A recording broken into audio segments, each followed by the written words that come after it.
ምዕራፍ 11 ሮብዓምም ወደ ኢየሩሳሌም በመጣ ጊዜ እስራኤልን ወግተው መንግሥቱን ወደ ሮብዓም ይመልሱ ዘንድ ከይሁዳና ከብንያም ቤት የተመረጡትን 180,000 ሰልፈኞች ሰዎች ሰበሰበ። የእግዚአብሔርም ቃል ወደ እግዚአብሔር ሰው ወደ ሸማያ እንዲህ ሲል መጣ። ለይሁዳ ንጉሥ ለሰሎሞን ልጅ ለሮብዓም በይሁዳና በብንያም ላሉት ለእስራኤል ሁሉ እግዚአብሔር እንዲህ ይላል፣ ይህ ነገር ከእኔ ዘንድ ነውና አትውጡ፣ ወንድሞቻችሁንም አትውጉ፣ እያንዳንዱም ወደ ቤቱ ይመለስ ብለህ ንገራቸው። የእግዚአብሔርንም ቃል ሰሙ፣ በኢዮርብዓምም ላይ ከመሄድ ተመለሱ። ሮብዓምም በኢየሩሳሌም ተቀመጠ፣ በይሁዳም የተመሸጉትን ከተሞች ሠራ። በይሁዳና በብንያም ያሉትንም የተመሸጉትንም ከተሞች ቤተልሔምን፣ ኤጣምን፣ ቴቁሔን፣ ቤትጹርን፣ ሶኮን፣ አዶላምን፣ ጌትን፣ መሪሳን፣ ዚፍን፣ አዶራይምን፣ ለኪሶን፣ አዜቃን፣ ጾርዓን፣ ኤሎንን፣ ኬብሮንን ሠራ።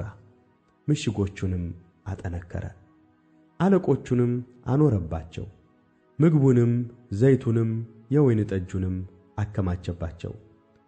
በከተሞቹ ሁሉ ጋሻና ጦርን አኖረ፣ ከተሞቹንም እጅግ አጠነከራቸው። ይሁዳና ብንያምም የእርሱ ወገን ነበሩ። በእስራኤልም ሁሉ ዘንድ የነበሩ ካህናትና ሌዋውያን ከያገራቸው ሁሉ ወደ እርሱ መጡ። የእግዚአብሔርም ካህናት እንዳይሆኑ ኢዮርብዓምና ልጆቹ አስለቅቀዋቸው ነበርና ሌዋውያን መሰማሪያቸውንና ቦታቸውን ትተው ወደ ይሁዳና ወደ ኢየሩሳሌም መጡ። እርሱ ግን ለኮረብታ መስገጃዎች ለአጋንንቱም ለሠራቸውም እምቦሶች ካህናትን አቆመ።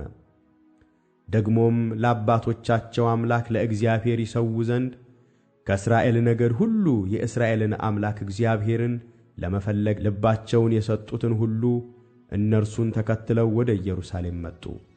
3 ዓመትም በዳዊትና በሰሎሞን መንገድ ይሄዱ ነበርና 3 ዓመት የይሁዳን መንግሥት አበረቱ። የሰሎሞንንም ልጅ ሮብዓምን አጸኑ። ሮብዓምም መሐላትን አገባ። አባቷ የዳዊት ልጅ ኢያሪሙት ነበረ። እናቷም የእሴይ ልጅ የኤልያብ ልጅ አቢካኢል ነበረች። እርሷም የዑስን፣ ሰማራያን፣ ዘሃምን ወንዶች ልጆች ወለደችለት። ከእርሷም በኋላ የአቤሴሎምን ልጅ መዓካንን አገባ። እርሷም አብያን፣ አታይን፣ ዚዛን፣ ሰሎሜትን ወለደችለት። ሮብዓምም ከሚስቶቹና ከቁባቶቹ ሁሉ ይልቅ የአቤሴሎምን ልጅ መዓካን ወደደ። 18 ሚስቶችና 60 ቁባቶች ነበሩት።